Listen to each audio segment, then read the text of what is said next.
네, 김영환입니다. 다음 주에가 초등학교 고학년일 때 사춘기에 접어들고 있었는데요. 그때 제가 물을 좀 달라고 했는데 물을 가져다 주지 않았습니다. 예전에는 잘 갖다 줬는데 사춘기가 왔구나. 사춘기 소녀가 되었구나. 뭐 좀 느낄 수 있었습니다. 어떤 것을 기대할 때 그 기대감대로 되어지지 않을 때 우리는 배신감을 느끼게 되죠. 근데 때로는 당연히 뭔가 해줘야 될 것, 근데 그것이 이루어지지 않을 때는 더 큰 배신감을 느끼게 되죠.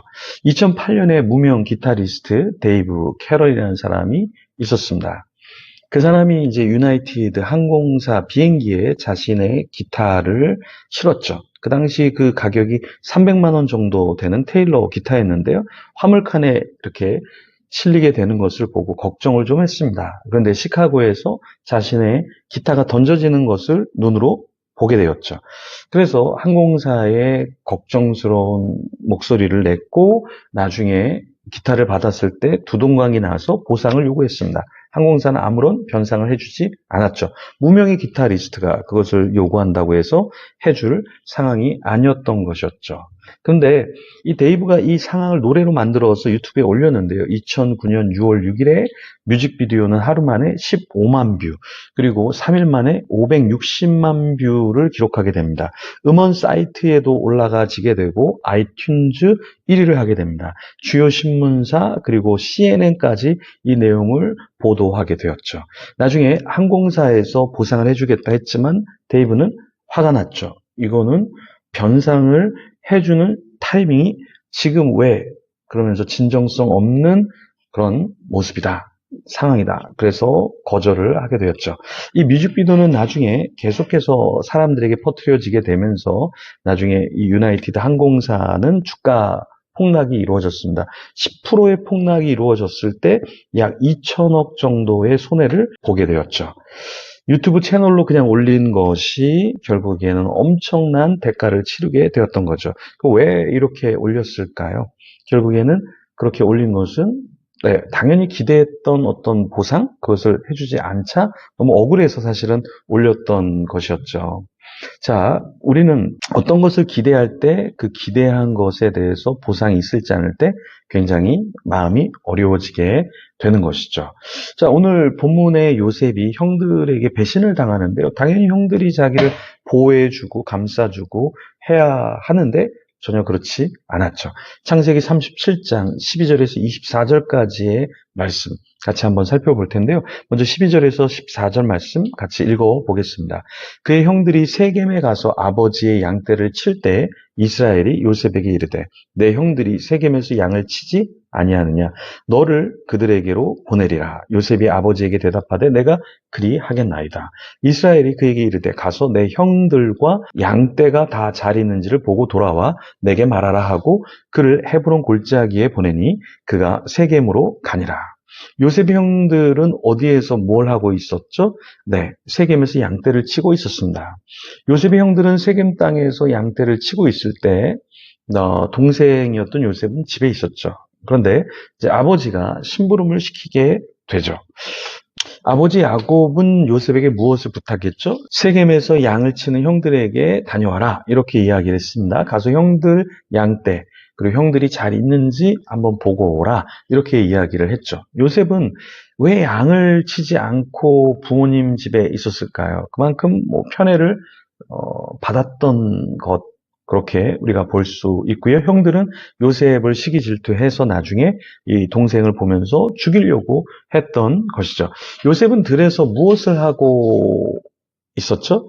어디로 갈지 몰라 사실은 좀 방황을 하고 있었습니다. 그만큼 어디서 양을 치는지 길도 잘 모르는 요셉이었죠. 이렇게 방황하고 있을 때 들에서 만난 사람에게 뭘 부탁하죠? 양 치는 곳. 자신에게 형들이 있는 곳을 가르쳐 달라. 이렇게 이야기를 하죠. 들에서 만난 자는 요셉에게 어떤 말을 합니까? 형들이 이미 여기를 지났으니까 이렇게 이 길로 가라. 그래서 도단으로 가자라는 말을 들었으니까 그쪽 방향으로 가면 된다. 이렇게 이야기를 했습니다. 그러니까 사실 요셉은 형들이 어디서 어떻게 일하는지도 잘 몰랐습니다. 그만큼 집 안에 있었던 것이고 양치는 일과는 상관없이 삶을 살았던 것이죠. 요셉이 형들에게 가까이 가니까 형들은 이제 어떤 꾀를 내기 시작합니까? 요셉을 죽이려고 하죠. 요셉이 이런 형들의 소리, 마음, 눈, 이런 얼굴 표정을 봤을 때 얼마나 상처를 입었을까요? 네. 그런데 다행히 루벤은 피를 흘리지 말자 이렇게 이야기를 합니다. 그리고 루벤은 요셉을 구덩이에 던지게 하고 나중에 구출해서 아버지 야곱에게 돌려보낼 생각을 했죠. 어쨌든 루벤이 요셉을 구덩이에 던질 때 요셉은 배신감을 느꼈을 겁니다. 형의 생각을 다 읽지는 못했을 테니까요. 근데 나머지 형들은 또 죽이려고 했잖아요. 요즘 사람, 우리도 누군가의 피를 흘리려고 혈안이 될 때가 있습니다. 왜냐하면 나에게 이득이 있으니까.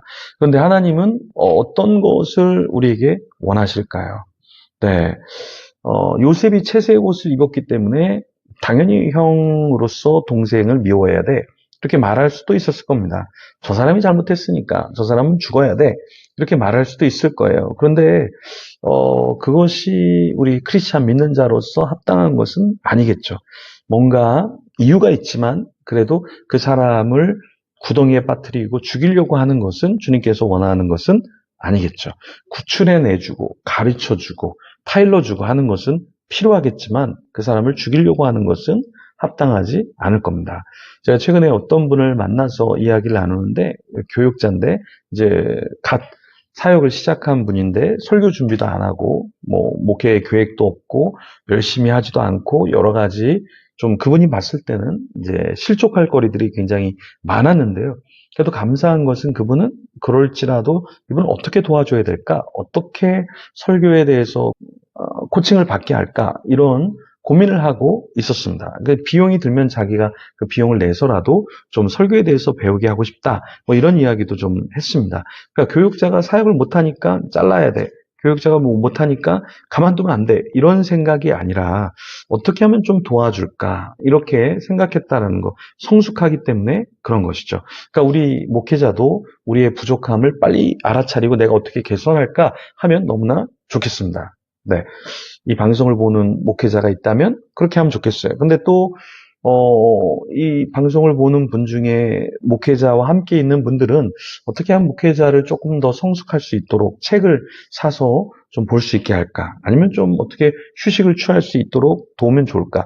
뭐 이런 고민도 좀 하면 좋지 않을까요? 그러니까 못하고 내 마음에 안 드니까 저 사람 문제야. 이렇기보다는 어떻게 도와줄까?